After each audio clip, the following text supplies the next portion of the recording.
All right, this isn't the only New Orleans file for this next story. Tomorrow, a brand new wedding chapel in New Orleans will marry its first couple just steps away from the vodka aisle. Yep, you heard that right. The chapel's inside of a liquor store. Might not sound too romantic. However, as Rachel Handley shows us in this WWL Spotlight, the shop went all out to build a venue people would love. It started as a plan to bring in more tourists. Months later, the city's most unusual wedding venue is ready for its first couple. The brass band is going to come in front of the wine cooler. Chuck's on the Avenue manager Vince Caruso is behind it.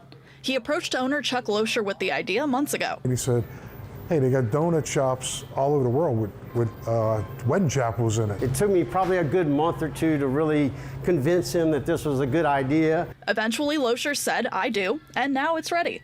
Brides will walk through the front door of the shop, past the sparkling wine, of course, and end at the altar.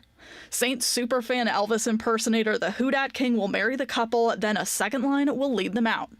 Once the chapel was in place, all Chuck's needed was a bride and groom. I feel good. I'm happy. We can't wait. We're nervous, but we also can't wait. Angel Mulhauser and Eric Masonev live in Donaldsonville.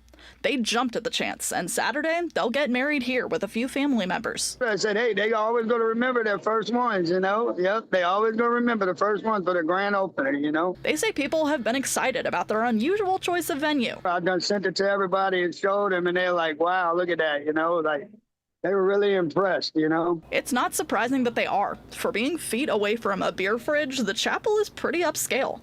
The stained glass was salvaged from a 19th century New Orleans church. Chuck's paid $3,000 for it.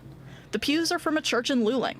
This is custom-made wrought iron, real bricks laid one by one. And even the altar that the Who Dat Elvis will stand behind to marry the couple was taken from St. Stephen Church uptown. I didn't want it to be just something thrown up, just something that didn't have any effort.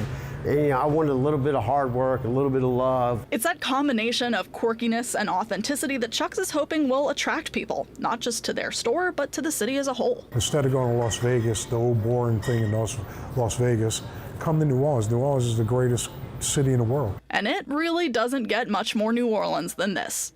Rachel Handley, WWL, Louisiana. It absolutely does not. And Chuck says if the Saints Elvis impersonator isn't available for a ceremony, he's ordained and he can do it himself.